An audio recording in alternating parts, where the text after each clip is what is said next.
All right, so it's probably been like an hour and a half or something like that since I talked to him, and he was still driving. Ben was still driving. It's getting pretty exciting now. He ought to be here in like any minute. So we're literally just waiting for the call, because the last time I talked to him, he said 20 minutes. So he probably did roughly about an hour's worth of stopping to go and use the restroom and fill up the car. Oh, here we go. Yo, what's up? I'm about 3.5 miles away. Hi, man. Said about 3.5 miles away. Let's go get him.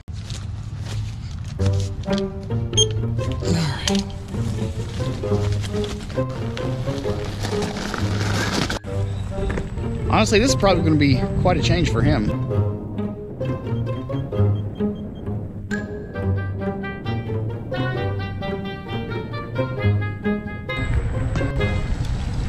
I should stand right here in front of these welcome signs and act like a big nerd.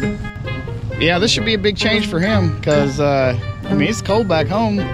So he's just going to pull right in. It's going to be like 82 degrees here today. Hello? Hey, homie. What's up? I'm in Bella Vista. Yeah, I think I see you driving back down the road right now. No, I'm not driving. I'm parked. Oh, I don't know where the hell you're at then. Villa Vista.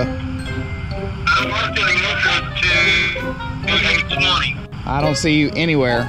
Should I have made a left instead of a right? Probably.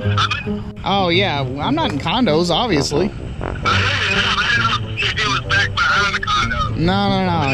Yeah. I should have turned. Now that I can actually look and not be in traffic, I can see I should have turned the opposite direction. Yeah. I'm about to come scoop you up, dog. Are you across the street from me right now? Yeah, I'll be crossing here in a second. Yeah, I see your punk ass. If the damn light would ever change, there it goes. Here it comes. Oh, shit. What's up? What's up, homie? Let's go. It's time to GO. Waiting on you. And he starts calling me like as soon as he got here. Must have been butt dialing. Get your punk ass in here. Bring it in, Daddy. Bring it in. What's up, homie? It's only been like 6 months. I know, right? That's it. That's all it's been. Feels like it's been 6 months. Liar. Of course, we're dudes. Like, we can literally pack like a little man bag and that's it. Monkey, hush, it's Uncle Ben. You're here. I'm a figment of your imagination. What we got? What's this? We got the special Guinness Is it the route. Yeah, but it's like a special edition That's what I bottle. said, special. Yeah, special. Like you. Yeah. Special. Bitch, you're special. Aw. And not just short bus either. So yeah, the French Canadians. Hold on. The French Canadians keep trying to do our cheers and they don't never get it right. This one's for me, this one's for you, and fuck you. That's not even close. So what do we do about that? We got to do it right. We gotta show them how to actually do it. Are you ready? I'm ready. All right. Here's to you and here's to me. The best of friends will always be. And if we ever disagree, well then f you and here's to me. You've got to get it right, kids. Y'all making yourselves sound horrendous on those videos. We'll learn you. We'll learn you good. You know it. I don't know what you're talking about. What do you want for Christmas? Well, well, at least we're in the same shot now, and I'm not having to be in your lap. Fair enough. So what's up, dog? What's up? What's up? Yeah. Yeah. See, that's nice. Is that nice? It's nice, dude. Solid. So nice. All right. So you've been down here almost for a solid 12 hours. Yep. You went from roughly what was it 40-degree weather this morning? Something like that, yeah. To 82-degree weather today. Yes, sir. On a scale of 1 to 10, what do you think about hashtag RV life so far? I might have to rate that a 12. Rated a 12. Yeah. That's pretty high. That's, you know, I wasn't very good at math. Yeah, but, you were. You know, You were a hell of a lot better at math than I was. Well, that's fair enough. So, but 12 is definitely better than 10. It's true. Just from what you've seen so far, like, what do you like about it so far? So far, the weather's not bad. And even if it was bad, you just pack up and go someplace else. You're not lying about that. Just batten down the hatches. Batten down. And hook up. And get the hell out of there. And get the hell out of Dodge. Right. Seems like it's a very friendly community. It is. Most people are quite sociable and friendly. But can stay to themselves as well. Most of them do stay to themselves. Seems like the amenities at the only park that I've been to so far are nice. You got a pool. You got showers. You've got electricity, water, and sewer. You got a clubhouse? Yeah, there's a rec center over there. Yeah, a rec center. Yeah. Of course, you haven't been there yet. Yeah, No. It could be complete trash. It could be. It could be like a crack house in there. But if it's anything like the rest of the property, I would Probably assume not. Yeah. Yep. Probably not. Seems like the location's really nice. Yeah. Not that far from Cocoa Beach. Right. Not that far from Walmart or gas station or, you know, whatever you may Well, that's need. a convenience. Lots of convenience. Most of these parks are. I have found that most of the Encore parks are all on the coast. And they're all relatively close to interesting attractions that you would want to visit. And I think that that is probably the best reason to go ahead and get the Trails collection. Because with the 1,000 Trails membership only, there would only be 3 parks in all of Florida that you could go to. Oh, really?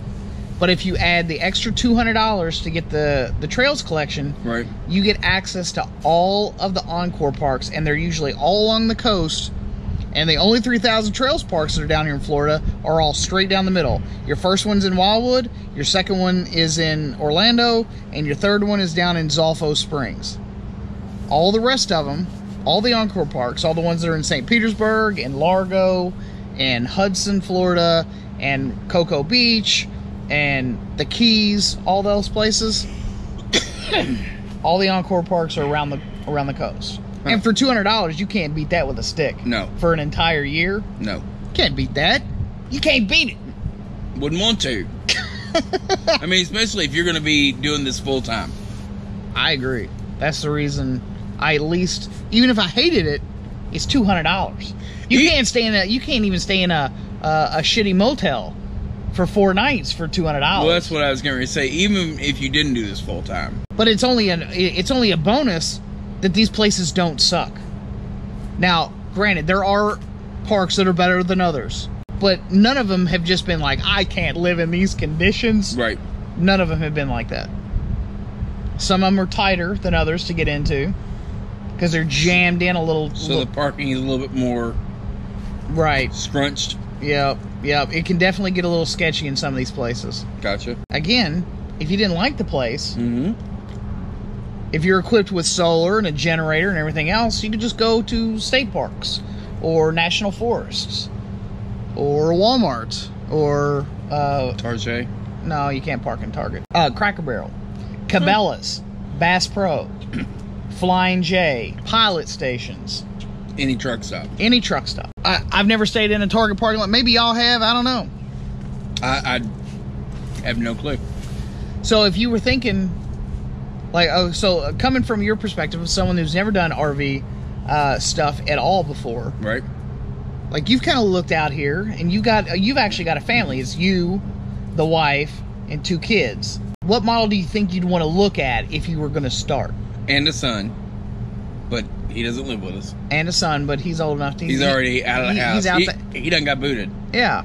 So we don't need him. He can get his own RV. That's right. I don't know. Like, I've seen some of the ones around here. Ever since you started doing this, you know, I've done quite a few searches on YouTube, stuff like that. And we've talked about this before, like with the schoolies. Yep.